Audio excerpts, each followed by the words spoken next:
Welcome to Hot Chips 27.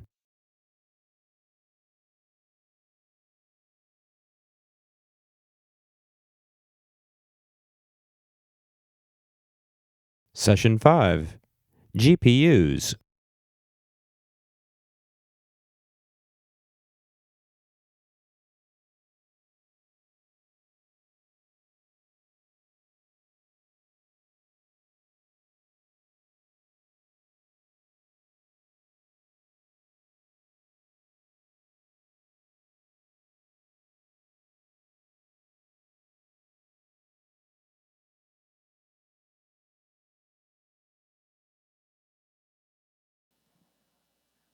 So good morning, everyone, and welcome to the GPUs session.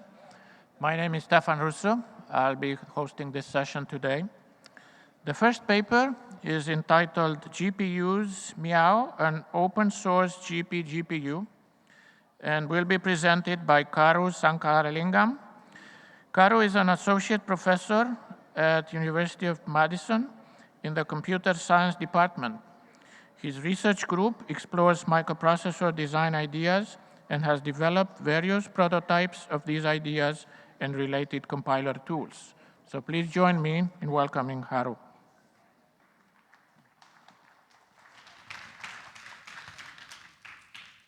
Thank you for the introduction, Stefan. It's great to be here, and I'm really excited to be presenting our project called MIAOW, which is an open source hardware GPGPU. And in this talk, I'll be covering the technical details of our design and also talk more broadly about the implications of open source hardware and what it means for our field. So let's get right to what MIAOW is. So here's a summary. So MIAOW is a credible GPGPU implementation. It's compatible with the AMD Southern Islands ISA. It runs OpenCL programs out of the box. It's prototyped on our FPGA. The design itself is similar to industry state-of-art, and our performance matches with some of the state-of-art designs. So the design is flexible and extendable, and as I said, the whole thing is open source. You can go right now on GitHub, download the RTL, and play around with it. More broadly, I see this project contributing to the changing hardware landscape in terms of the kinds of things that are driving our field. It's no longer desktops and servers, maybe not even mobile that's really driving our field. The kinds of things that drive our field are changing. So we heard a lot about Internet of Things. That's a big deal. You have to process lots and lots of data with many very, very stringent power requirements. Another big driver is things like navigation, self-driving cars, things like that, where there again is a huge performance and power requirement. We heard about deep learning, a great keynote yesterday, and the speaker before me, where again, there's a lot of computing that needs to be done, and this is allowing us to do various different things we couldn't do before. And finally, big data. We've been hearing about this for a while, where there's a lot of processing need to be done at really high velocity. So the bottom line in all of this is applications that drive computing are changing, and we need innovative new hardware to go at all of these. In almost all of these domains, you have a desire for really high processing, and energy and power are big limitations. There's also another big trend, which is how we develop technology itself. So there were a lot of talks and tutorials about makers and hobbyists, and that's becoming big. There's an explosion in the number of maker fairs and the kinds of things hobbyists are getting really interested in. Arduino is a really successful example of open source hardware beginning to become a player in the Internet of Things space. And not quite related to our field, Tesla Motors opened up a lot of their technology in a big announcement a couple of months ago. Facebook has the Open Compute project, or rather is playing a leadership role in the Compute project in opening up some of the server board design space itself. And finally, from a few years ago, Linksys opened up the firmware of one of their routers, which was then improved by the open source community to actually improve what you could do with their basic hardware. It's not quite the hardware design itself, but still a big improvement by the open source community in terms of what you could get out of that device. Bottom line, open source hardware is gaining momentum. And in this space, there are some open source hardware microprocessors. There are 0 open source GPUs. So that's the role of our project with MIAOW. We're providing an open source GPU to play in part of this hardware landscape. I want to briefly talk about the lessons from open source software before we move on to some of the technical details of our talk here.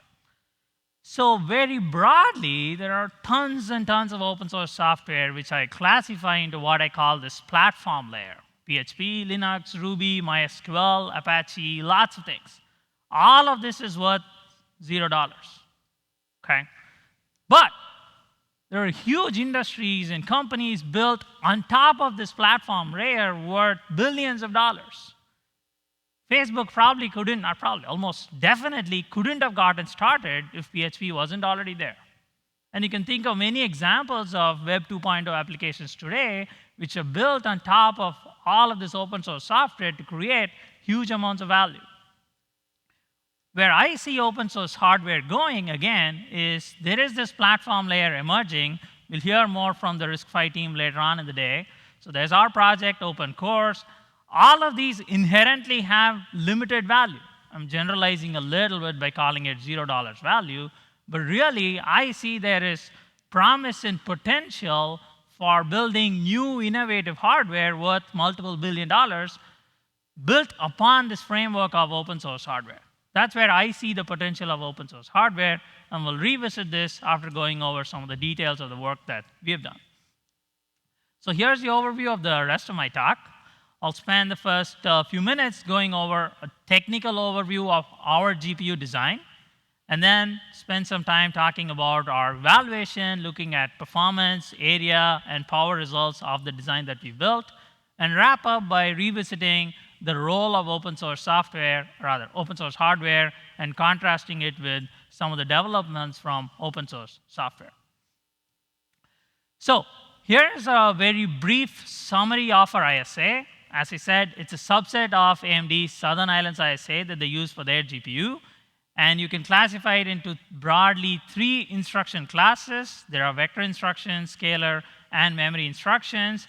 And the execution model combines some of the best principles of classical vector machines with some of the nice control flow ideas of GPUs in terms of specifying the post dominator and handling some of these issues like warp divergence and such. So we implement a subset. The whole ISA is about 400 or more instructions. We've implemented 95 in our design based on what we think is the bare minimum you need. At this point, we support only single precision, and the fixed function graphics hardware support is ongoing work at this point. And I'll talk in some little bit of detail of why we don't do double precision just yet. Here's a high-level overview of our design. So our design supports up to 32 compute units, which is connected through a network to a level 2 cache, which is then connected to some memory controllers. The whole thing will then talk to a device memory. We have a host processor that will offload whatever work you're trying to send to the GPU. And we have an ultra-threaded dispatcher, which will organize work and send it to all of these compute units that you have on chip. The compute units themselves, which we'll look at in a lot more detail shortly, are organized around a few major blocks in terms of fetch and decode block, the actual data path, and architecture register files in terms of scalar and vector registers, and finally, a local storage, which is managed as a software scratchpad. So here is somewhat of a detailed diagram of our microarchitecture, and I'll go through each of these blocks in a little bit of detail. So at a very high level, each compute unit, which is the heart of this machine, is a single-issue machine. It can support up to 40 wavefronts, which is AMD's term for the number of concurrently executing things. Each wavefront itself has up to 64 individual threads inside it. So that's the way you get concurrency through this machine. And we have 16 wide vector ALUs that can take a subset of the wavefront and execute at any point in time. And our load store unit is responsible for handling all the memory operations. So in the next few minutes, I'll talk about each and every one of these blocks. There's lots more detail in the slides that we have and also in our publications, and I'm happy to talk all in much more detail offline. So first is our fetch module, which essentially has 40 program counters to keep track of the state of the 40 wavefronts that you could be executing. And every given cycle, you'll take one of those program counters, and the instruction buffer stage will go out to our instruction cache, fetch an instruction, send it to what we call our wave pool stage or wave pool module. That module has essentially 40 queues. Each queue has 6 entries, giving us total capacity to buffer 240 instructions in flight. So that's the capacity we figured based on our analysis we need to hide all the memory access latency. So the instructions will be fetched and come and sit in one of these queues. So next module, which has about 3 or 4 stages, is our decode and schedule module, which will look at any one of the ready instructions. It also has a scoreboard to keep track of the resource hazards in the machine to figure out in any given cycle what instruction can be issued. And every cycle, we pick one instruction which we send to our scalar ALU, vector ALU, or the load store unit. And our scale ALU is a very traditional looking thing with capability to issue execute a single scalar operation that has a separate integer and floating point modules inside it. Our vector ALU, we have 4 of those. Each is 16 wide, further broken up into a SIMD, which handles all of our integer data path, and a SIMF, which handles all of our floating point data path. So in total, we have 4 of those. Each is 16 wide. So if everything lines up perfectly, we could execute one wavefront through this vector ALU, through the 4 vector ALUs. Our load store unit is perhaps the most complex of all the modules we have built. It's responsible for accessing memory and sending the results and writing them into the vector register file or the scalar register file and get the execution going. So we initially started with a very inefficient load store unit that just said memory was 2 kilobits wide, and then gradually we refined it to have a more realistic thing that treats memory as a 64-bit wide bus. We then have a scalar GPR. We have 512 entries that are split among all the 40 wavefronts that are executing in flight, and a vector GPR, which looks like a classical vector register file organized into banks, 1 bank for each wavefront. So we have a total of 64. And the banks themselves are broken up into sub-banks. So if we want, we can access as small as a 32-bit entry, or as a group, we'll get 128 bits that will amortize some of the cost of accessing the vector GPR. The LDS is basically the equivalent of our shared memory or the software scratchpad, which GPUs use to hide memory access latency in some cases. So in a nutshell, that's our high-level description of our microarchitecture. There's lots more detail that I'm happy to talk offline that's available in our publications. I encourage you to go look at them. We can discuss offline as well. So we have multiple variants of the design itself that we've implemented. First is what would be a full ASIC design. At this point, we have a floor plan and simulated it. We haven't yet taped out a chip. I'll talk more about our FPGA, which is what our performance results are based on. But we'll be presenting some area and power numbers that are based on this ASIC design. And here, all of our data path and logic is implemented in RTL. We use hard macros for all the SRAMs and register files, basically. We also have an FPGA design which implements 1 compute unit mapped onto an off-the-shelf Vertex 7 device. It runs at 50 megahertz and utilizes about 70% of the entire FPGA. We had some challenges in using all the DSP slices and such, which I'm happy to talk about offline. And finally, a hybrid design, which may not be of too much interest to this audience, but is primarily meant for research, is a mixed design where some parts are done behaviorally, so you can prototype many different ideas without necessarily building it all out as RTL. So that's the reason why you also have this hybrid design. So I'll talk briefly about our design team that we used. So it was basically my graduate students, and we had a small team with a 5-person team doing the hardware design. We had a 1-person software team looking at our compiler pieces and so on. And then we had basically a 1-person physical design team looking at whether we could actually fit all of this in the area that we had. And after about a year or so, we added an FPGA expert to go and prototype all of this on an FPGA. And we also added some undergrads eventually to take our current load store unit and simplify it and make it more realistic to match a narrow memory bus.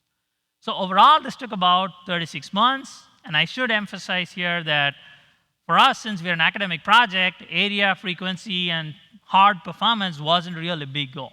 We didn't have any hard constraints that said it needs to fit in this area and so on, right? And I have totally recognized in industry you don't have this freedom, but our goals are slightly different from having a product that we can sell to end customers and so on. So in terms of software compatibility, we can run unmodified OpenCL programs. We run all the AMD App SDK OpenCL benchmarks that have been released. We can run many of the Rodinia benchmarks, which are commonly used in research. That's why I mentioned it here. And our design is easily extendable. You can add additional instructions. In fact, I just found this out last week. There's a team from Portugal who downloaded stuff from our GitHub repository and got the whole thing running. So I actually had no clue our stuff was packaged that well. They never sent us an email. They downloaded it. They got it running. So I'm really shocked, I should say. So I'll spend the next few days talking about, to demonstrate MIAOW is a credible GPGPU, and then we'll talk about some of the implications for open source hardware. So here we're going to compare MIAOW to the AMD Tahiti design, which is about 3 or 4 years old, but it's still, its principles are common to more state-of-art designs that come out of AMD. So here's a high-level breakdown of what goes on in a compute unit in a modern GPU. Okay, so you have a scalar register file, a vector register file, you have your data path, and then you have some control logic that is scheduling work onto these things, and we also have a scratchpad memory, all the LDS. Bottom, you see the GCN reference design that AMD presented at last year's Hot Chips. They also have a texture unit, and at this point, since we don't do any graphics, we decided to not do the texture unit at all. Okay. We'll dive into this a little bit more detail when we talk about area. Now, here's a performance comparison. This is performance in cycles. So our design runs at 222 megahertz. The Tahiti can run at up to 1 gigahertz. So here we're looking at just cycles, everything normalized to AMD Tahiti. So the Tahiti bars all are at 1. Our design is basically sometimes close, sometimes quite a bit off. Okay, we'll get into these details in just a second. Before we do that, I also want to talk about the fact that these benchmarks represent a diversity of GPU behavior. So we've compared their GPU performance compared to their execution on a CPU. That's shown in the gray boxes over there. So they vary between up to 5x better to sometimes being 120x better. So my point is they represent a diversity of benchmark scenarios. So here are 3 examples or 3 cases where we are very, very close. And here the workload is kind of regular, but not perfectly regular. So we're able to do it as well as the AMD Tahiti design.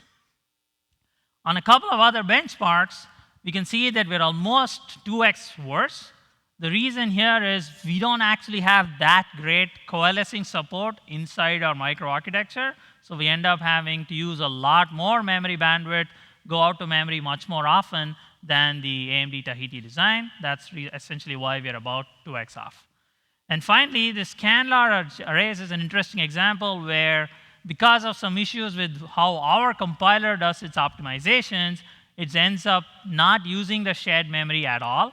So we end up going to global memory all the time, end up with essentially an artificial memory bandwidth bottleneck that tanks our performance. Okay, so it's kind of a little bit of a red herring in terms of a reflection of the capability of the microarchitecture. So that's our performance comparison, and it shows where we stand compared to industry designs. In terms of area, this is our breakdown of what is the area of a single compute unit of the AMD Tahiti. And this is based on die photos and measurements, so there's a little bit of noise built into how you would come up with such a number. And so our design is about 9 millimeters squared at 32 nanometers. I'm actually not surprised. We are about 2x off. So we don't have the greatest data path modules. We don't have the most optimized SRAM or register files. So I think pretty happy that we are at this area we are at. But more important or more instructive is to look at the breakdown of where area goes.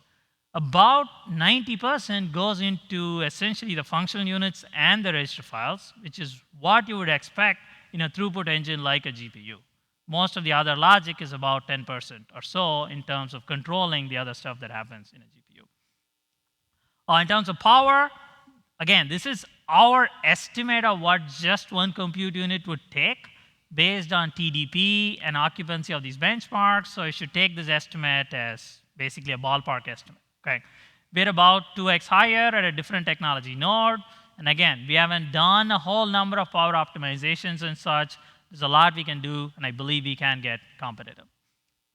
Again, the breakdown is more interesting, where about 80% of the power goes into the register file and the functional unit. About 10% goes into the load store unit, which again is not surprising because there you do a lot of buffering of all the traffic from memory before you write it into the vector register files or scalar registers. That's why that ends up becoming a reasonably high memory consumption module. So overall, this demonstrates that MIAOW is comparable to industry designs, and it's a credible implementation. So I'll wrap up by revisiting some of the concepts of open source hardware and talk about some of those implications. So lessons learned for us. First of all, it was surprising this was doable. Okay, when we started, we didn't know how far we would get, where we would get. So it was surprising we got as far as we did. We had a software toolchain based on AMD's compiler that was great to have when we started. As I said, we punted on the physical design. We didn't set ourselves hard area power goals, which I totally get is not something you have the freedom in industry. And this is simply a takeaway for us. In terms of doing the Verilog and HDL and synthesis, that was relatively straightforward. For us, using the FPGA tools ended up being a little tedious, but still, of course, in the end, we were able to map it and get it working. So I'm not intending to criticize any of the tools over here. So implications for industry. Overall, I think this is an open source hardware GPGPU. It contributes to what's happening with the maker movement, open compute, and so on.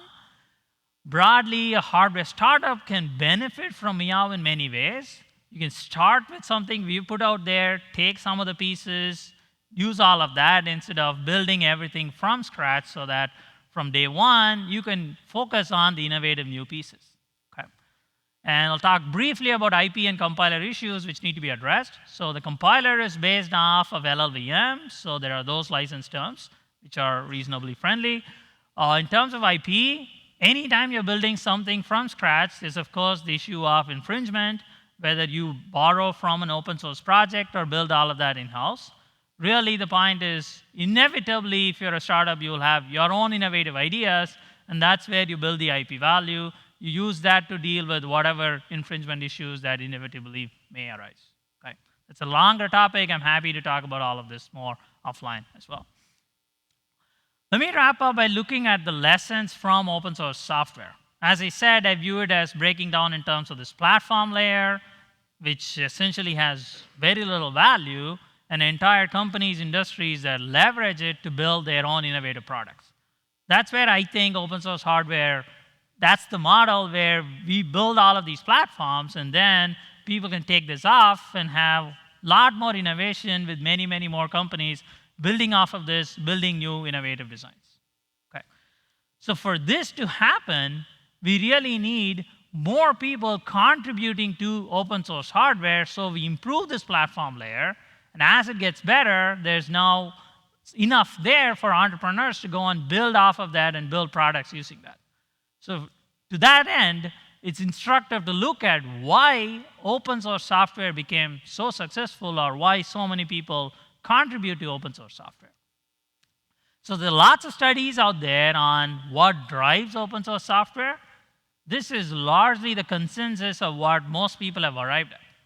First of all, it's fun to contribute to an open source software project. Okay. The more technical description of this is they call it enjoyment-based intrinsic motivation. So you hack on something, it's fun. Okay, and then you contribute it back. Second, it's valuable because you work on some back-end thing, that gets released, somebody is going to use it and build some product out of it. You may not get money out of that, but still it's valuable because somebody is using it. I think now is the timing is right for open source hardware in the sense that many of the critical mass pieces are there. And with really dense FPGAs, you can actually prototype things and it all becomes tangible. It's not just a simulation. So I think the fun and the value aspect, I think, are coming together nicely at this point in time. To wrap up, MIAOW is transformative for GPU research. You can do various kinds of things that were quite not possible until now in academia. In terms of industry and open source hardware, it contributes to this changing landscape of the kinds of things that are available, and it's interesting to see where this can go. And with more community support, we're looking forward to improving this project and eventually building an open source silicon GPU chip, an actual card you can plug into your desktop. You can run all of your graphics on an open source design. And I'll wrap up with a very short visual demo of something you get out of our GPU. So this is an out-of-the-box Sobel filter running on OpenCL, running on an FPGA, and you can detect cats with it. Okay. And you can sustain a frame rate of 3.9 frames per second on our FPGA, running at 50 megahertz. And if you do this in simulation of VCS, obviously we take longer to simulate, but you can sustain about 23 frames per second. With that, I'll conclude my talk, and I'm happy to take any questions.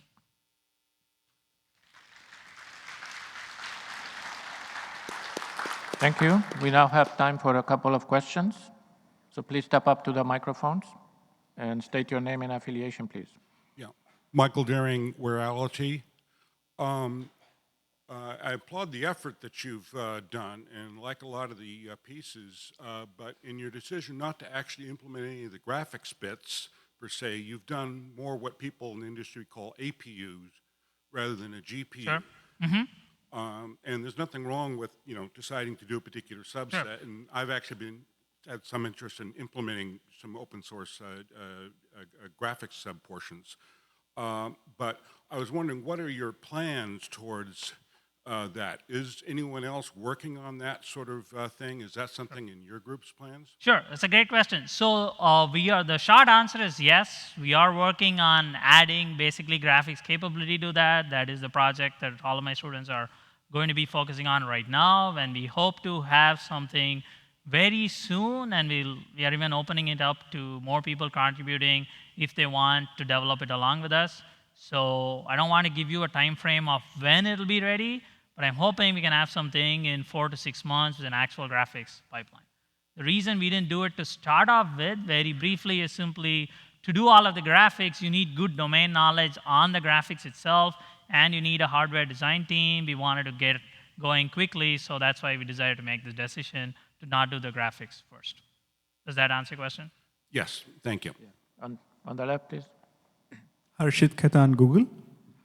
Thank you for a great talk. I'm curious to know if a lot of the EDA tools you used to verify, synthesize, did you use the open source versions? And what's your take on that? So let me make sure I heard your question right. You're asking if the EDA tools we used were open source? Yes. That's an awesome question. The short answer is no. We used all closed source proprietary CAD tools, so thanks to Synopsys and Cadence for making all of that available. My longer term view is with open source hardware, it'll be great to have open source tools as well. But that's a whole another project, whole another talk. Someone else can come and give that talk. Thank you. Okay. Well, Yes. one more question on the right Okay. here. Nathan Brookwood from Insight 64. I want to pursue some of the intellectual property issues here. First of all, you mentioned that it's compatible with AMD's OpenCL compiler, but every time I download anything from AMD, I have to click on a little box that says I agree to their license terms, which say it runs on AMD hardware. So how do you get around that? And secondly, has AMD in any way commented to you, or have you had discussions with them about the fact that you're using their API? Okay, so let me answer the second question first, and then we'll get to the first question. Maybe Stefan will answer the first question. No, so we have So AMD was not involved in this project. Okay, and I have contacts in AMD. They have eyeballed our design and said none of what we're doing is totally crazy or out there. So in that sense, we've got an informal comment saying, okay, this is kinds of how you would build a GPU. Okay, so was that your question, second part? Or? That was one of them. Yeah. Okay, so regarding IP, and actually more particularly, I think we're talking about the copyright and licensing issues of the software, right? So Well, also, there's both AMD and NVIDIA have tons of patents on parallel computing kinds of architecture. So let me answer the IP issue first, because I think that's actually slightly easier than the software copyright issue. And again, this is my opinion. I've talked to some people in legal circles. Don't take this as a legal opinion. Bottom line is, if you are a hardware startup building something from scratch, right, there's going to be IP infringement because you're doing a lot of things others have done before. So the way you deal with it is you are hopefully building something innovative on top of this basic stuff you're building. And you use that for defending yourself on any infringement issues. And I acknowledge that if you're starting with open source hardware, it's more easy to find out what it is you've infringed because all this stuff is out there, right? But regardless, it's a broad issue for our community to kind of wrestle with and figure out what we want to do about it. And I'm not saying I have a clear-cut answer. I'm kind of giving you a broad opinion of what I think. I hope I've addressed your question at least a little bit. I think you're okay as long as you don't get any volume, but I suspect that if you built something that was phenomenally successful, you'd hear from lawyers pretty quickly. Yes. So in fact, let me give you a longer answer offline. Okay, I totally agree with you, and yeah. All right, so we need to move on. So let's thank the speaker again. Great. Thank you.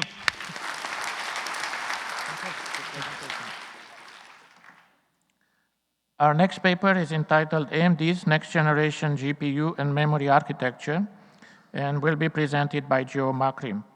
Joe is a corporate vice president, product chief technology officer, and corporate fellow of AMD. He's a 28-year veteran of the computer industry and has held various positions at Digital Equipment, ArtX, ATI, and AMD. His area of expertise spans circuit design, semiconductor processes, CPU, memory, and graphics architecture. He holds a bachelor's in electrical engineering from Worcester Polytechnic Institute and has over 25 patents issued or pending.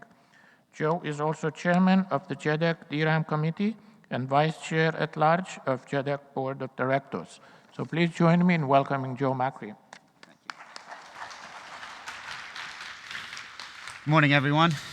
Thank you for letting me present to you today. And I must say, it's a big honor to represent all the great AMD engineers and our partner engineers that built, the HBM memory and the Rage 9 Fury.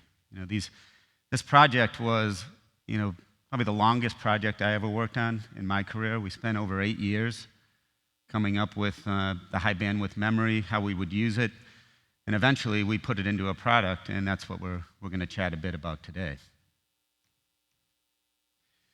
Product overview. It starts with the large GPU in the center of this package. It's almost 600 millimeters squared, has over 8 teraflops of compute capability, single precision compute. It uses our graphics core Next architecture, slightly improved. The memory subsystem is 4,000 bits wide, 4K bits wide. It's the widest memory subsystem that I know of that's ever been put onto a graphics chip. 512 gigabytes per second of bandwidth, 4 gigabytes of capacity. It's truly it matches up perfectly with the compute that's available in the core. All this sits on a silicon interposer. When you have such a wide memory subsystem, the density of interconnect, is well past anything we can do with organic substrates. And so we built a silicon interposer. It's a high volume silicon interposer because, when we're starting these projects, we always like to set 1, 2, or 3 goals. And one of them here was make it cheap, make it consumer cost friendly. We didn't start this out for supercomputers or small volume communication devices, things that would be inherently expensive, because we wanted every engineer working on this project through every step to be focused on cost. So this could be a high volume design that could span consumer devices all the way up to supercomputers. It's easier to go the other direction than to take something expensive and move it down. The silicon interposer is over 1,000 square millimeters, so it's quite large. And there's 22 pieces of silicon that are actually integrated onto this package. Each of the memory stacks is 5 pieces of silicon. We then have the Fiji itself, and then we have the silicon interposer to make 22. So 22 components are put together and then sit on an organic substrate. The heart of die stacking is through silicon vias, TSVs. This is what basically forms a connection from the top side of a die to the bottom side. And then we use a micro bump to form the electromechanical bond between two pieces of silicon. TSVs are used in two areas in this design, one in the memory stack. We obviously have to connect these 5 pieces together in order to form that memory stack. Then they're also used in the interposer to go from the top side of the interposer to the bottom side, which then connects to the organic package substrate. That's how we get our I/O in and out. The GPU itself has no TSVs. It just uses micro bumps. 8.5 years ago, we gathered a few folks together in a conference room at AMD to figure out the next problem we needed to solve. We had completed the G5 memory. That was basically the memory that's used in game consoles, all of graphics cards today. We had gotten that into high volume production. We said, what's the next problem to really go solve? Not totally memory specific, but for the GPU. And this is in some ways, the most difficult thing on any program, figuring out what problem to solve. Because if you pick the wrong problem, then you have all your engineers go off and solve the wrong thing. And engineers will always solve any problem you pick. That's the beautiful thing about engineers. So we sat down and we started talking about what are the issues. And we drew this chart on a whiteboard.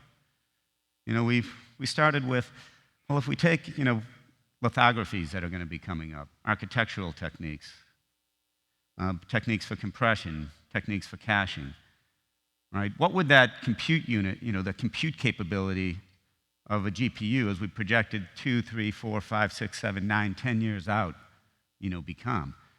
And and then we started to do the same in the memory subsystem, using the memory that we had, the best memory we had, which was G5. And this little chart basically shows, the orange line is memory power, the blue line is the GPU power, and then the purple line is performance. And we live in a fixed power world. You don't get to just raise power willy-nilly. You basically have a power bucket you have to sit in. So every bit of power we put into the memory had to come out of something else, and it basically comes out of the GPU, right? The GPU core, what does it compute. And as we projected forward, we started to find that we had to start driving much, much higher levels of bandwidth in. And using G5 memory, that memory power continued to climb, and it started to climb quite dramatically. And if we just let things go, you basically would hit an asymptote on performance, because you wouldn't be able to put enough power to the core, to the compute, to really drive performance up, because you were putting so much power towards memory. We'd never let it go negative. That's kind of the dramatic, the whiteboard sweep that you do when you're using markers. But this told us we had a major problem. And this was a problem we decided to solve, right? Basically, bandwidth per watt. We also decided to solve a second problem. One of the things that made us a little bit angry was that our big GPUs went into big things. And the world we live in, things tend to get smaller. And so we set a second goal, of basically bandwidth per millimeter squared.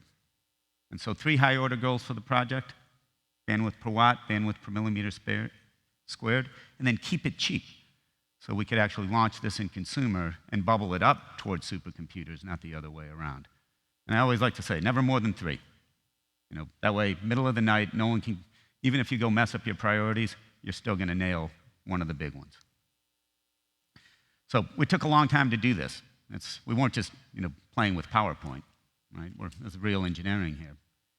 And we started out back in 2007, basically building a mechanical prototype, using a mobile CPU we had at AMD, and then basically a DDR3 mechanical sample. And we really wanted to understand is, could we assemble, using any type of 3 silicon via, sitting on an interposer, and actually get things to connect. And the TSVs here, we call them the Redwood TSVs. They were very, very large. The next step was really taking a DGPU, a discrete GPU, and connect it together with D3 memory, and do it on an interposer and actually have it function.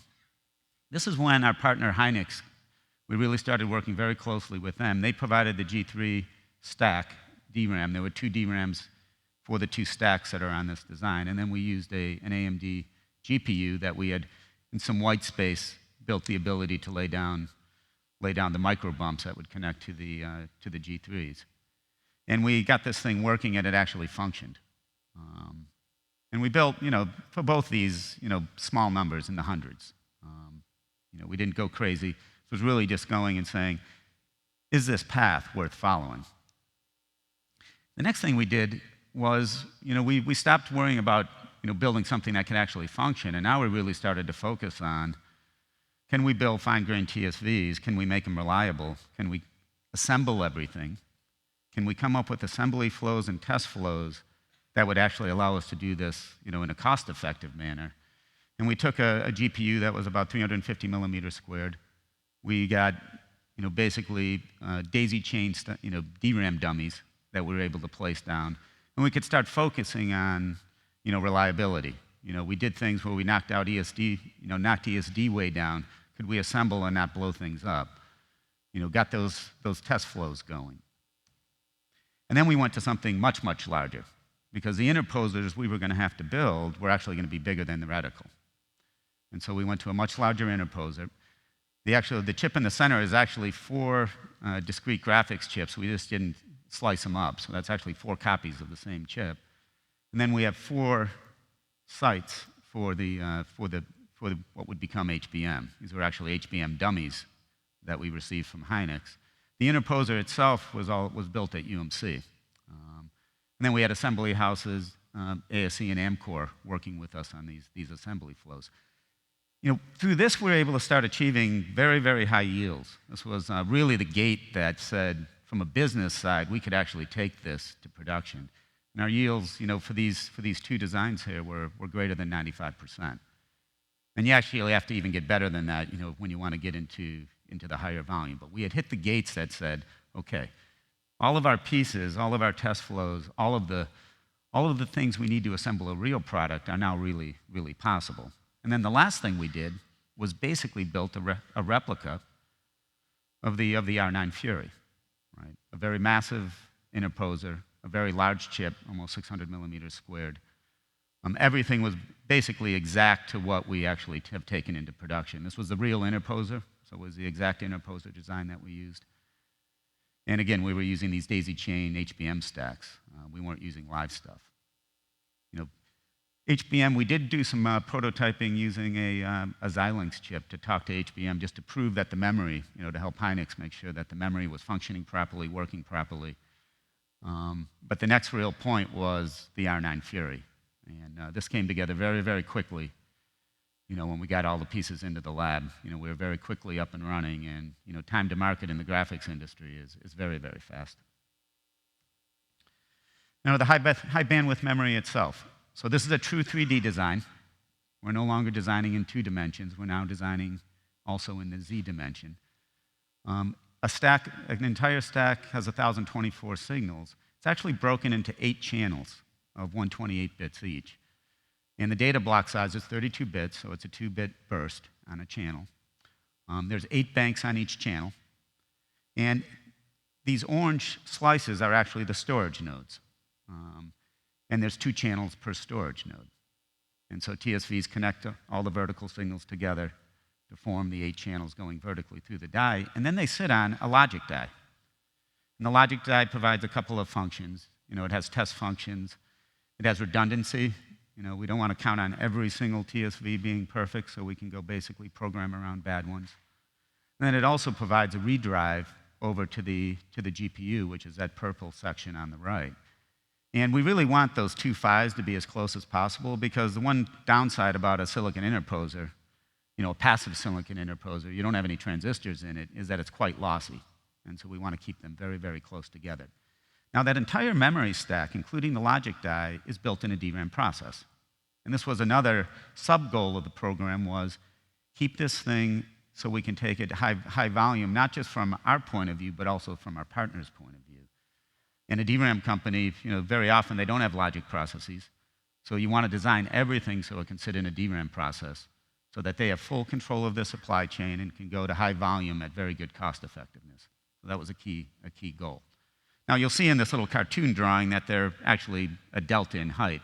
There is a delta in height, but it's measured in It's very, very small, 10, 20 microns at most, which creates some challenges when you want to make the thermal interface to your heatsink that sits above both these. You know, there are slight height differences, and that definitely created some challenges for the team. We compared to G5, a radically different device. Right? G5 is a single channel device. Here we have 8 channels. G5 is 32 bits wide. Here we're 1024 bits wide.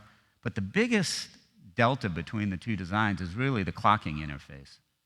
You know, HBM is really back to the future. Those of you that are familiar with DDR1, it's very familiar to that. It's just simple source synchronous interfacing, transition on both edges of the clock. We don't even have any termination here. So it's very beautiful in that when you're using it, you're consuming a very small amount of power because it's so low power, this system. And when you're not using it, it almost goes to zero. Right? Only a PLL is still really chugging along. G5, totally different. Right? It's you know, very rare interface in that it's an asymmetrical SerDes interface where we keep the DRAM very simple, but the controller is very complex. You know, all the phase interpolators and all phase adjustment, all that is done back in the controller. The DRAM really only has something that tells us if we're aligning 2 clocks, you know, very gross alignment in it. You know, so that asymmetrical SerDes running at 7 to 8 gigabps, you know, massive power is consumed in the I/O subsystem. It's obviously terminated at these speeds, and you know, G5 is definitely, you know, it's a very, very impressive design. But as you scale it to high speeds, you definitely burn a lot of power, and it is sensitive to voltage at the highest speeds. You know, the transmit path in the DRAM has some sensitivities, and so, you know, using same process technology, you know, HBM, you can always run it at a lower voltage than you can run a G5, and it's primarily due to the IOs. You know, this is the money slide on power. You know, this was, you know, what all the hard work was for. We basically got a 4x reduction in bandwidth per watt, which is just unbelievably huge. All that power that we save in the memory subsystem, we can now use for doing compute. And that allows us to drive, you know, the overall performance of the system way up, or, you know, go to much lower power systems with much higher performance. And so HBM, you know, it starts with consumer graphics, but it's really the first memory, you know, we've designed from a graphics perspective that is really going to span multiple industries. I mean, G5 might have been used in a couple of other industries, maybe some high-end cameras, but primarily it was graphics and game consoles and, you know, basically things to do with graphics. The same with GDDR4, GDDR3, all those memories that we designed, you know, for graphics. Here, we've got a memory that starts in graphics, but it'll be in high-performance computers, so supercomputers. It'll be in servers. It'll be in comm devices. It'll be in APUs, both consumer and professional-grade APUs. I mean, basically, it's a memory that's going to be used by many industries. And it's really nice to see that we started in consumer graphics, but it'll quickly roll out to the other places. Now, our second metric, right, bandwidth per millimeter squared. This one here, we're 3x reduction in footprint. And, you know, this now allows us to take high-performance graphics and put it in much smaller form factors. You know, if you look at a gaming rig, traditionally, you know, they're gargantuan, right? They're not portable in any way, shape, or form.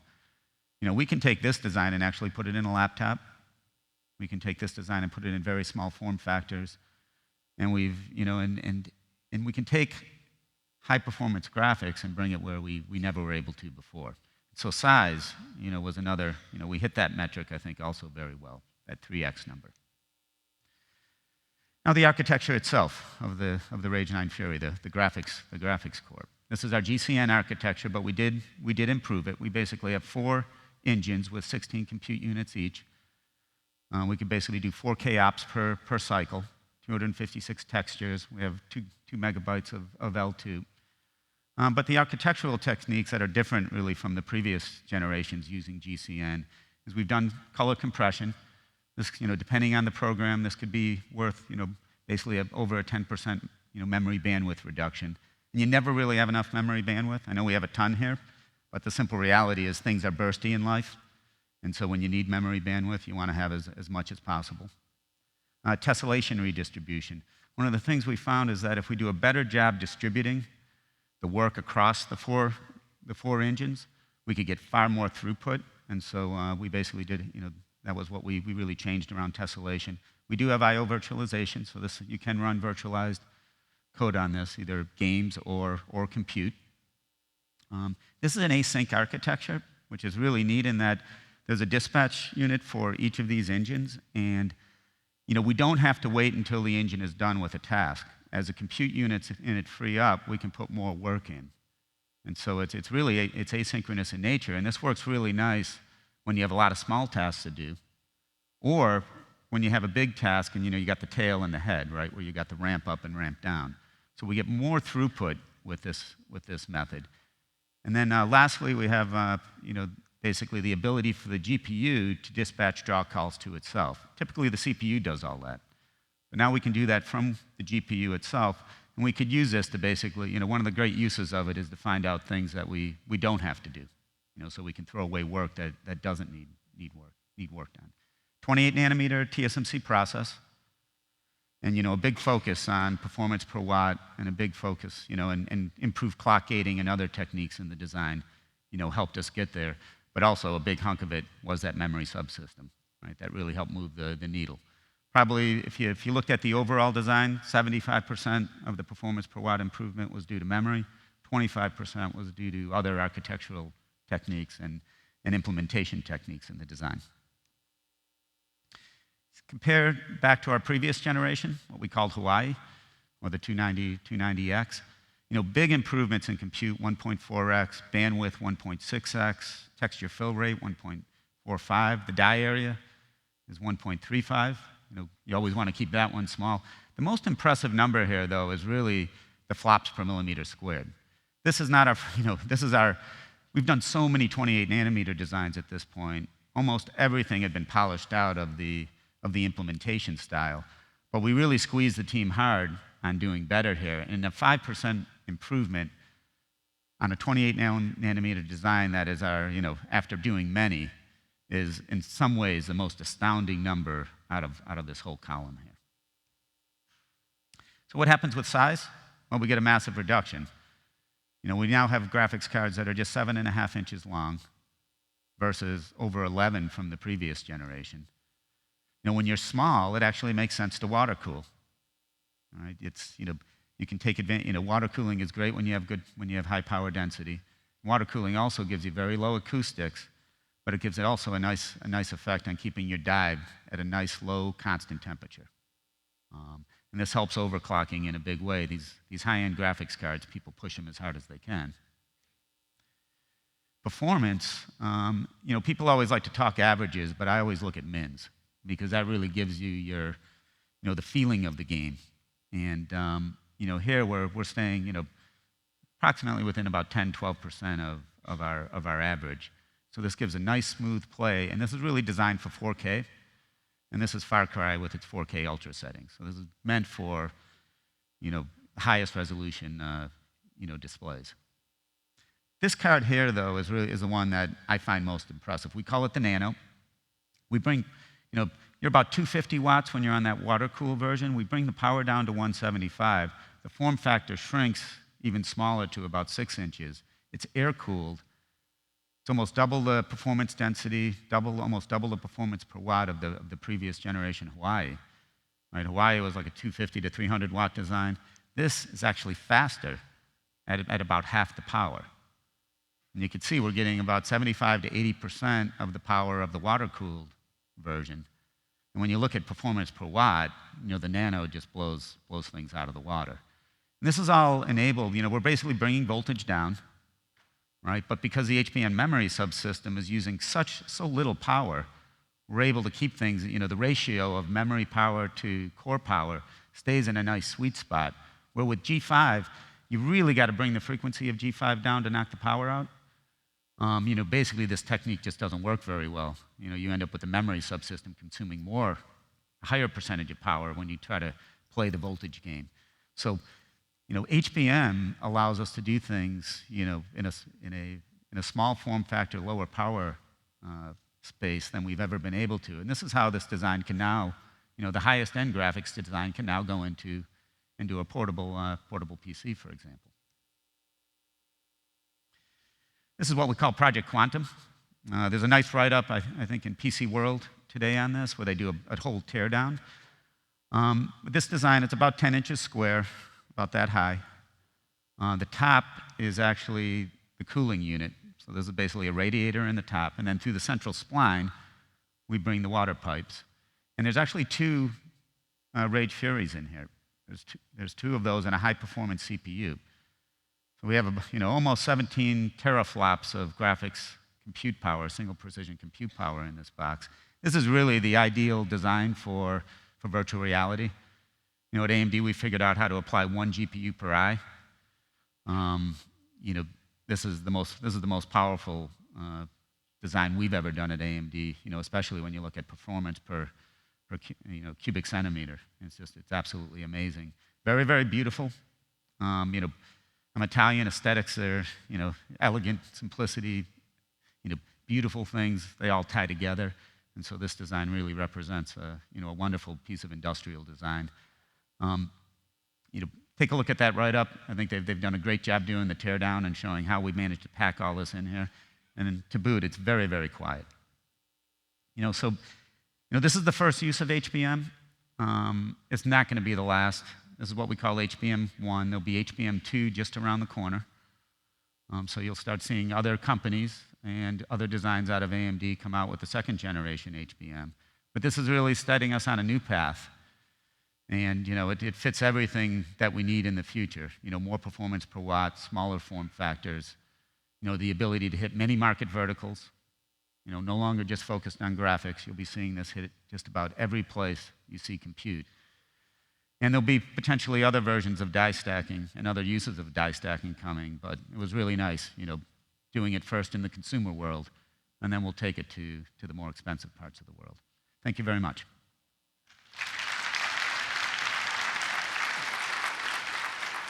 Thank you. We now have time for a few questions. Yes, here on the right, please. Tashkiboku from University of Tsukuba. So I think there is no doubt that the HBM improves the performance, bandwidth, and also the power saving. So I'm curious about the error rate of the memory access. Is it improved or not compared with the GDDR5 technology? Yeah, so from the memory core itself, we're just using standard DRAM core building blocks. Yes, but then how about the interposer? The interface actually, because we're running it so slow, we're only running this at 1 gigabps. Where G5, we ran so fast, we actually had to build in a CRC, and we actually count on the fact that the G5 link will fail every once in a while, and we have the ability to retry. Here, we didn't need to do any of that, and so it's a very safe transmission speed. A little bit back to the future, as I said earlier. Thank you. Okay, Bill? Yeah, Bill Rash at Intel. I have a question about the SRIOV. How many different virtual functions will you support, and what kind of software will be needed to run them? Let's see. So what really probably limits the number is memory capacity. As you go and you can imagine you can't spawn off too many before we'd start consuming all that 4 gigabytes of memory. I'm not sure, I think it's the jobs you're virtualizing are really going to determine that number. And then the software side, we meet that industry standard. From beyond that, I don't know of anybody using this virtualization on this particular design in production yet. But I can imagine there'll be folks that take these and maybe use it for remote gaming, where we might get 2, 3, or 4 streams running on a single graphics card. Okay, thank you. Yep. All right. One last question on the right. Satoshi Matsushita, NEC. Could you make a comment on the trade-off between the stacking directly, the HBM directly on the GPU die, or using the separated logic die with the PHY? Sure. Well, the logic die is part of the function of the DRAM. So you just can't pull it away and have functional DRAM. But yeah, let's compare what I showed you here was 2.5D technology. What you're just asking is really what we call 3D technology. And there's pluses and minuses. right? 3D technology has the potential to be less costly because we can eliminate that interposer, eliminate a big hunk of silicon. It does create thermal challenges, right? Because the compute die, that GPU die on the bottom, is quite large, and you need all that surface area to remove the heat. And so if you start placing small things on top, we're definitely going to add to the thermal challenge. It's not a challenge that I think is impossible to achieve, and I think that is one of the next steps in the natural progression is to start doing some real 3D designs. So what about the expectation of improvement if you move on to a real 3D integration? Well, from a performance point of view, I'm not sure there may not be that, unless you start pushing the interface speed much, much higher, right, because of that lossy interposer, there's going to be a lot of advantages. I think it's going to be a lot of advantages on the cost side, as long as you could solve the thermal challenges, or at least create a situation where those thermal challenges are manageable. But as we maybe look out to HBM3 or HBM4, because we're simple engineers, we just increase the number. We like to double every generation. There may be some advantages in running that interface speed because we won't be in that lossy interposer. Thank you. All right, we're out of time, so let's thank the presenter again. Thank you. Thank you.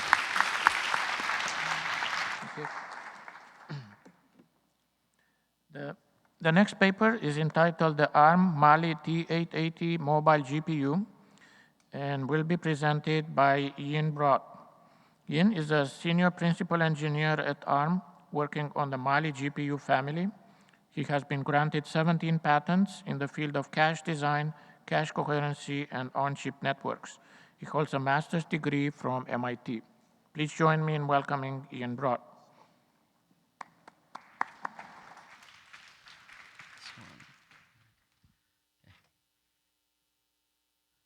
All right, thank you for that introduction, and thank you for inviting me here to talk about the Mali-T880 GPU.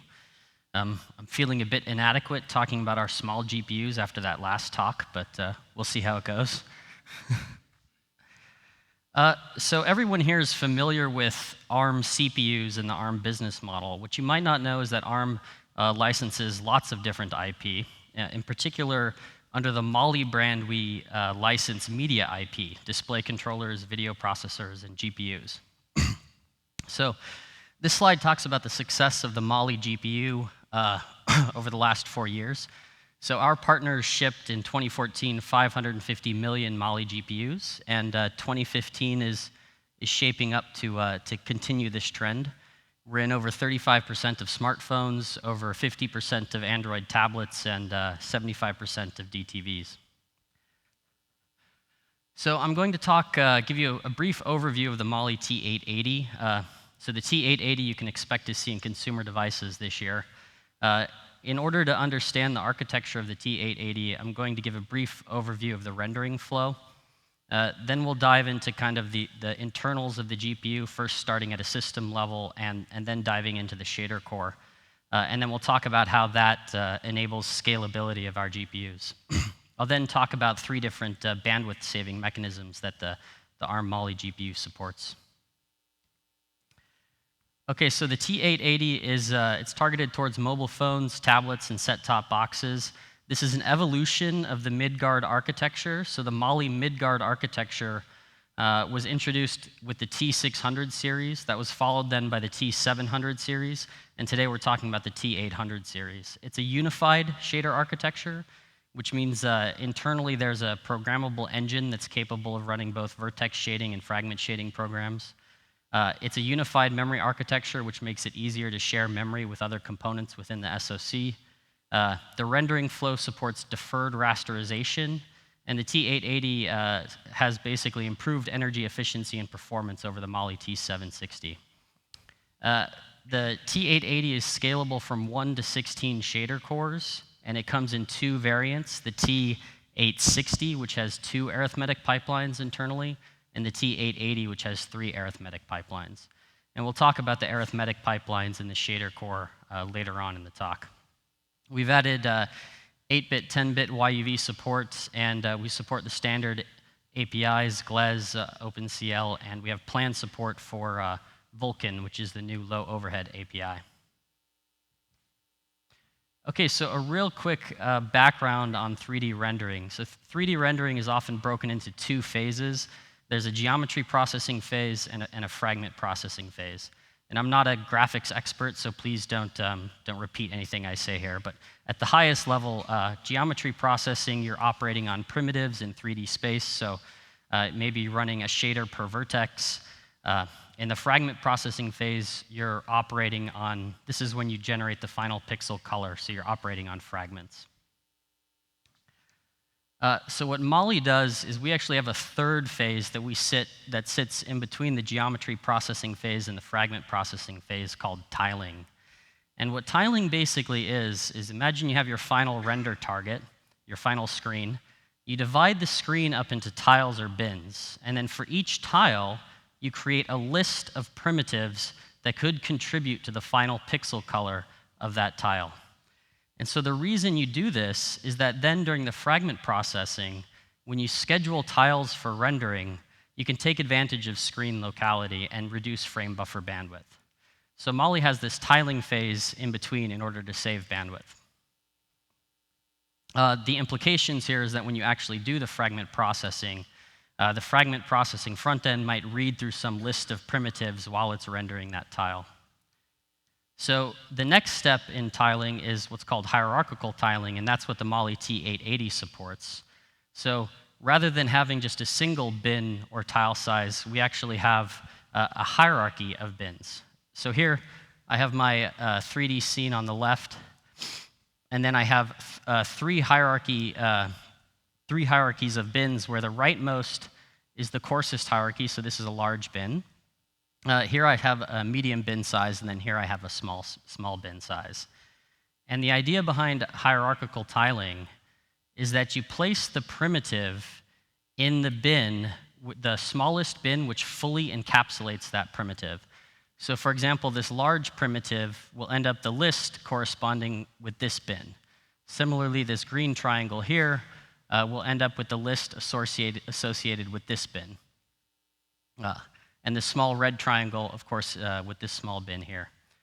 And the implications on the actual fragment rendering, so before I said that the fragment front end might have to read through a single polygon list to render a tile, now when we schedule a tile for rendering, it actually reads multiple lists. So it'll read the list for this bin, and for this bin. And the reason we do this is it basically makes the memory footprint smaller for the scene representation in the polygon lists, and it makes that footprint more predictable. It's essentially a function of the scene complexity, the number of primitives in the scene. But we still do the fragment shading at the small tile granularity. So if we put this all together, we have the three phases: vertex shading, tiling, and fragment shading. And this diagram shows kind of the data flow between the three phases on the Mali pipeline. So the vertex shading reads in positions, and it reads in attributes for the different vertices. It writes out transform positions and varyings. The tiling then consumes the results of the vertex shading, reading in those transform positions, reading in a polygon order list, doing the binning, and then writing out those polygon lists to memory. Finally, the fragment shading consumes the output from both the vertex shading and the tiling, which is the transform positions and the polygon lists. And it's not shown here, but the fragment shading is then outputs the final frame buffer. So this is the basic flow of the rendering pipeline on the Mali-T880. So what does that look like when it's actually running on a real system? So of course, the CPU is involved in the driver. Most of the communication with Mali GPUs occurs through data structures that are resident in memory. There's very little kind of bit banging of registers in the GPU. Most of the communication's all through these data structures in memory. The Mali GPU supports running vertex shading threads and fragment shading threads at the same time. So the way this plays out over time is your standard pipelining. So each color here represents a different frame. So if you look at this example here, this is the CPU. So this is the driver and application is doing what it needs to do for frame 1. sending data to the GPU. The GPU will then start the vertex shading and the tiling for frame 1. And once that's complete, it can start the fragment shading for frame 1. So in parallel with the fragment shading for frame 1, we can overlap the vertex shading and tiling from frame 2. So we're overlapping the work of fragment shading from one frame with vertex shading and tiling from a different frame. And this normally results in better performance than if you just ran the vertex shading and fragment shading serially on the GPU. Okay, so I've talked a bit about the basic rendering flow of the Mali GPU. One thing I want to touch on a bit is the scalability. So the Mali GPU plays in several different markets. And one of the goals of the architecture is to have a clean architecture that allows us to basically play in all of these different markets, from phones up to Chromebooks and anything in between. And so we think we've architected a clean GPU that allows our customers to trade off area and power for performance and play in all of these different markets. And so what does that mean? What does scalability really mean? Well, often when things scale, it's because communication is not scaling. So scalable design has scalable communication. All of the communication within the Mali GPU occurs primarily through addresses in memory. So you need a scalable cache subsystem in order to have a scalable design. This is a high-level block diagram of the Mali GPU. We have some fixed function blocks: job manager, MMU, tiler. The bottom here are the shader cores. So these we support from 1 to 16 shader cores. And everything is attached to an on-chip packet switch network. In this diagram, we have 2 L2 slices, but this is configurable. So the way this works is that if you have a design with a few number of shader cores, maybe just 1, then you have a small network and perhaps just 1 L2. And the size of the L2 is also configurable. As you increase the number of shader cores in the design, you add switching capabilities to the transport layer here, and you can also add additional L2 slices to scale up the amount of caching, and you can increase the size of the cache as well. So it's through these L2 slices that you can communicate with the rest of the SoC. So these are AXI4 or ACE-Lite interfaces. This is an I/O coherent device.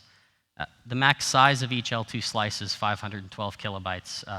The minimum size is 32 kilobytes. Okay, so I talked about the tiler phase earlier. That's all done by a fixed function block called the tiler, of course. It consumes the results from the vertex shading, which is running on the shader cores. It does this by just issuing reads into memory. Internally within the tiler, it does the binning computation, and then it writes out the polygon lists to memory through the L2 cache. So because the tiling is very closely integrated with the vertex shading, we have some on-chip coherency mechanisms that make it easy for the tiler to make sure it always gets the latest value of position so that it's always up to date. So the communication from the vertex shading through the tiler sometimes goes through cache coherency flows. The MMU operates as you'd expect. It's responsible for handling address translations. Within this system, we actually have TLBs kind of spread throughout. There's actually 2 TLBs in each shader core. There's a TLB in the tiler and another one in the job manager. When you have a miss in these TLBs, a message is sent to the MMU. The MMU looks in its internal cache. If it has that translation cached, it sends the response back to the TLB. All of this communication is going over this on-chip network. If you miss in the MMU internal cache, it performs the page table walk by issuing reads through memory, caches the translation, and then sends the responses back to the TLBs. The job manager is the interface with the driver, and it's basically responsible for reading descriptors from memory that represent pieces of work to do, and then taking that job. So let's say, for example, it's a vertex job. It'll take that vertex job, split it up, send the vertex jobs to all the shader cores. It tracks what jobs are in process or in flight.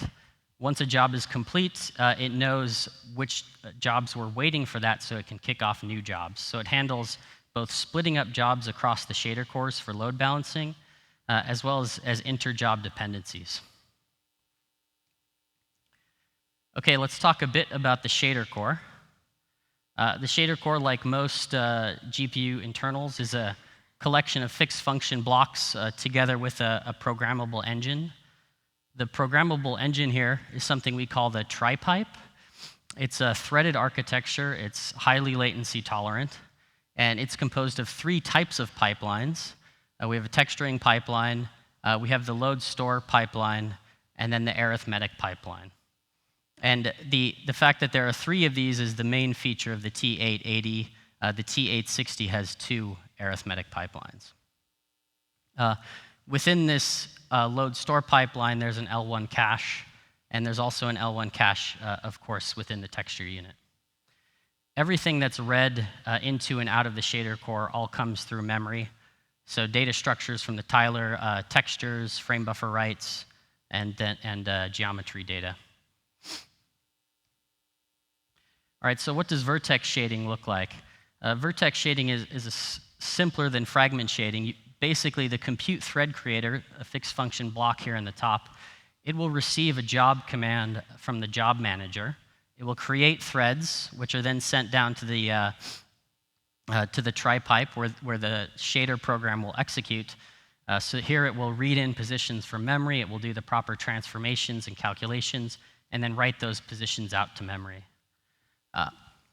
This L1 cache internally here within the shader core, we actually have mechanisms to keep this coherent with other L1 caches in the system. When you're running OpenCL code and compute kernels, they take this flow, so it's the same flow. This is where we do atomics in the system, is within the L1 cache here in the load store pipe. All right, fragment shading takes more advantage of the fixed function blocks, like you'd expect. So remember earlier I was talking about how we schedule a tile for fragment shading at a time, and in order to do that, the fragment shading, you have to read through the polygon lists to find the primitives to render. So that occurs up here in the corner. The triangle setup unit will be reading through the polygon lists. It finds the proper triangle to render. That goes to the rasterizer. The rasterizer then kicks off fragment threads, which will then execute in the tri-pipe here, doing the texturing and other calculations. And then eventually you write out the final pixel to this structure here called the tile buffer. So this tile buffer is pretty cool in that this is a fixed amount of on-chip storage that's tied to our tile size, to our smallest tile size. And it's large enough to hold the entire tile. So what that means is when we schedule a tile for rendering, we can process all of the primitives that could possibly generate pixels for that tile, store the data here, and then once we're done, we know we're completely done with that part of the tile, and we can write it out to memory, to the frame buffer. Now this flow actually ties into some of the bandwidth saving mechanisms that I'll talk about later.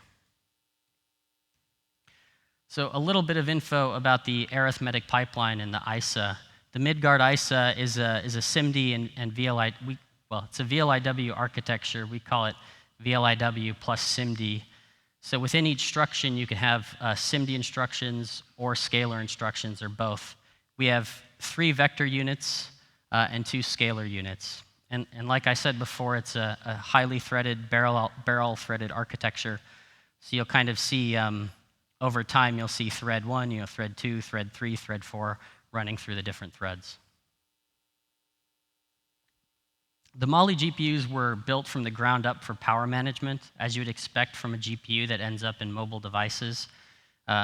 Primarily, this involves work around clock gating and power gating. For clock gating, we do everything you would imagine, from the smallest inferred clock gates to everywhere we can, all the way up to multiple levels of architectural clock gating. And for power gating, our device provides hooks to the driver in order to turn off parts of the GPU.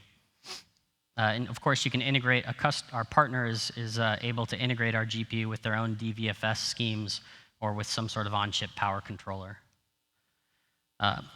One cool thing about the power gating within the T880 GPU is that while software kicks off the power down flows, all of the flushing and state management is handled by hardware. So this kicks off a bunch of on-chip engines that flush all the state out and push everything out to memory.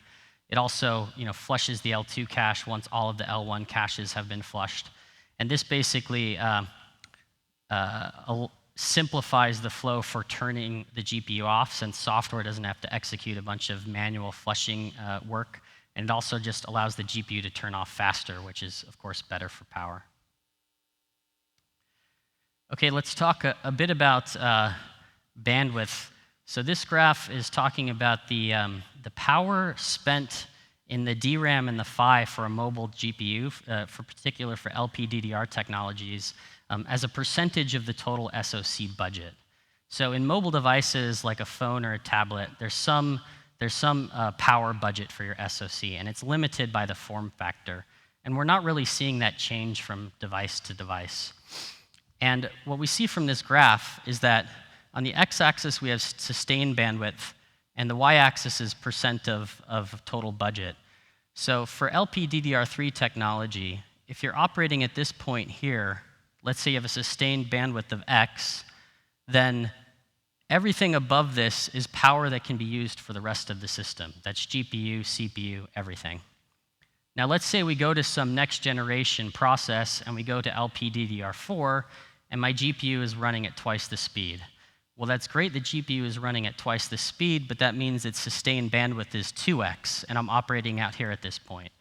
And what happened is now I've taken away some power that belonged to the rest of the SoC, and I've given it to the DRAM and the PHY. And so what this means for us as GPU architects is that it's not enough, of course, to build GPUs from generation and generation that take advantage of process scaling and go faster and faster. We constantly have to be finding new ways to save bandwidth. And I'm going to be talking about 3 of those mechanisms. So the first is transaction elimination. This is a pretty straightforward mechanism. It's fairly easy to understand. So remember I talked about that on-chip tile buffer that represents our kind of finest scheduling granularity for the fragment processing. So the simplest idea here is that if you look at a lot of content, the pixel values aren't actually changing from frame to frame. So this is some game, and these pictures on the wall from frame to frame aren't moving. The only thing moving is probably these 3 guys, and one of them is dead, so probably only 2 of them are moving. And so the simple idea here is that when you write out a tile to memory, you just perform a simple checksum, and you write that out as well. Then the next time you're going to render a frame to that same address, you read in the checksum you wrote last time, you compare it to what you're about to write out, and if it matches, then you just drop the tile and you don't write it out to memory, and you save bandwidth. So depending on content, you can see quite large savings in frame buffer bandwidth. So the next technology I'm going to talk about is AFBC, which is ARM frame buffer compression. This is a compression technology that was developed internally within ARM. And again, this is built around that tile buffer that we have within the shader core. The basic idea here is that when we write the tile out to memory, we send it through a block that compresses it and writes it out in a compressed format. So this is cool. If your video processor and your display processor also support AFBC, then you can communicate between all 3 devices using this compressed format. Additionally, if you look at just standard modern games, they don't write out one render target. They'll actually write out several render targets, render to texture, and then they read those targets back in to calculate what the final frame buffer should look like. And so in those cases, the GPU is able to write out those intermediate targets, those intermediate FBOs, in this compressed format, read them back in, decode them internally, figure out what the value is for the final frame buffer it should be, and then write that out either compressed or not, depending on whether or not your display processor supports AFBC. So we see some pretty good reduction in overall bandwidth using this technology. So the third and final piece I'm going to talk about is adaptive scalable texture compression. This is a texture compression algorithm that was actually invented internally within ARM, and it's since been adopted by the industry, by Kronos in particular. It's meant to be a very configurable texture compression algorithm. Supports everything from 8 bits per pixel down to less than 1 bit per pixel. So the idea behind ASTC is it allows the designer a lot of flexibility in trading off quality for storage. The way these normally work is it's quite a bit of work to actually do the compression, so that's something that's done offline, and then it's easy to do in hardware to do the decompression. So we support this natively in our texture units, reading in these compressed ASTC formats and decompressing them internally. So in conclusion, the Mali-T880, it's a tile-based deferred rasterizer with hierarchical tiling. We support a pipelined rendering flow that overlaps vertex processing and tiling from one frame with fragment processing from the previous frame. It's scalable from 1 to 16 shader cores. We have an on-chip network and scalable internal cache subsystem that allows us to address several different markets with the same IP. We have an integrated MMU and fixed function tiler to perform hierarchical tiling. And everything is built around our internal shader core, which is the fundamental building block. Everything was designed from the ground up for power management. And we do everything we can to save bandwidth with kind of the 1, 2, 3 punch of transaction elimination, AFBC, and ASTC. And that's it. Any questions? Thank you. We have time for a few questions. Ziad Hakura from NVIDIA. In your hierarchical tiling scheme, how do you preserve order across the multiple primitive lists? Yeah. So within the list, there's actually an ID that represents the global primitive order. So as you're traversing multiple lists, you're comparing the IDs across them.